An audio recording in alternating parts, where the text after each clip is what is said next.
చంద్రబాబు నాయుడు గారు నిన్న మే 29న సుప్రీంకోర్టులో ఒక ఆర్డర్ రావడం మీరు చూశారు. యాన్షన్ pattern Pentecostal church gospel to the unreached millions నేను స్థాపించాను. దాని ద్వారా లక్షల మంది అనాథులకు, వితంతులకు తెలుగు రాష్ట్రాల్లో 28 మన దేశం రాష్ట్రాల్లో సేవ చేయడం మీరే అనేక సార్లు వచ్చి చూశారు, పొగిడారు కూడా. 2014 వరకు నేను మీ కొరకు ఎంత క్యాంపెయిన్ చేశారో 2024 జూన్లో మీరు ప్రధానమంత్రి అయ్యే అవకాశాలు ఉన్నాయని నేను వీడియో కూడా రిలీజ్ చేశాను. ఏది ఏమైనప్పటికీ మీరు 2024 జూన్లో ముఖ్యమంత్రి అయిన దగ్గర నుండి ఆంధ్రప్రదేశ్ హైకోర్టులో మేము సిఆర్పిలు నేను తీసుకొచ్చిన విశాఖపట్నం కోర్టు ఆర్డర్ 4th ఎడిషనల్ది వేసాము.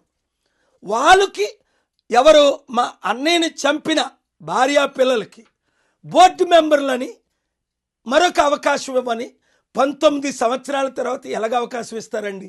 వాళ్ళేమంటున్నారు, మాకు చంద్రబాబు నాయుడు గారు ఉన్నారు, పవన్ కళ్యాణ్ ఉన్నాడు, ముఖ్యంగా లోకేష్ ఉన్నాడు, మాతో రఘురామకృష్ణరాజు గారు ఉన్నారు, ఒకసారి అయితే రామ్ మాధవ్ కూడా ఉన్నారు అని చెప్పుకుంటూ తిరుగుతూ మీరే డబ్బులు ఇస్తున్నారు.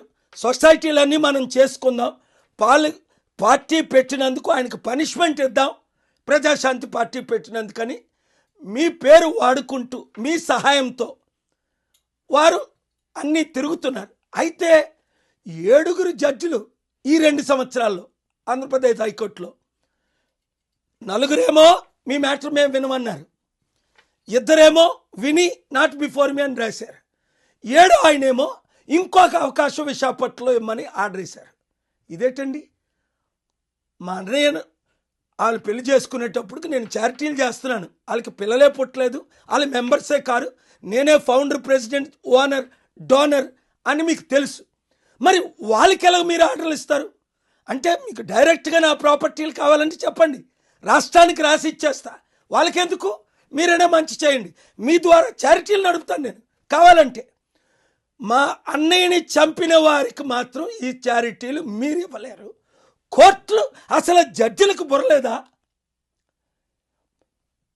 ఇన్నిసార్లు డిస్మిస్ అయిన తర్వాత లోవర్ కోర్టు నుంచి, డిస్ట్రిక్ట్ కోర్టు నుంచి, 2 హైకోర్టుల నుంచి, సుప్రీంకోర్టులు 19 సంవత్సరాలు డిస్మిస్ అయిన తర్వాత మరో అవకాశం ఇమ్మని ఎలాగంటారు?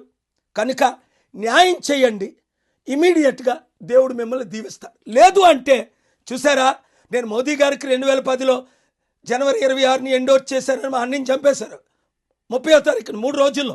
ఏమైంది గుర్తించుకోండి. నా చారిటీలకు వ్యతిరేకంగా వచ్చిన 6 బోర్డు మెంబర్లు, 1 ముఖ్యమంత్రి మస్ అయిపోయారు, దేవుని శాపాన్ని పొందారు. రండి, స్పీకర్ జాన్సన్ గారు మిమ్మల్ని పిలుస్తున్నారు, ఆ వీడియో చూడండి. రండి, లక్షల కోట్లు తీసుకొద్దాం. ఇలాన్ మస్క్ ఇన్విటేషన్ మీరు తీసుకోరా? స్పీకర్ జాన్సన్ గారి ఇన్విటేషన్ మీరు తీసుకోరా? ట్రంప్ని కలవండి, ఇన్వెస్టర్ని కలవండి, వాషింగ్టన్ డీసీ రండి, కలిసి పనిచేద్దాం. గతం మర్చిపో. ఏదైనా నేను ఎప్పుడైనా 30 సంవత్సరాలుగా మీకు అభిమానే కదా, న్యాయమే చేశాను కదా, మరలా కలిసి పనిచేద్దాం. రేవంత్ రెడ్డి తమ్ముడు నువ్వు కూడా రా, కలిసి పనిచేద్దాం, 2 తెలుగు రాష్ట్రాలు అభివృద్ధి చేసుకుందాం. God bless you. ఈ వీడియో అందరికీ షేర్ చేయండి.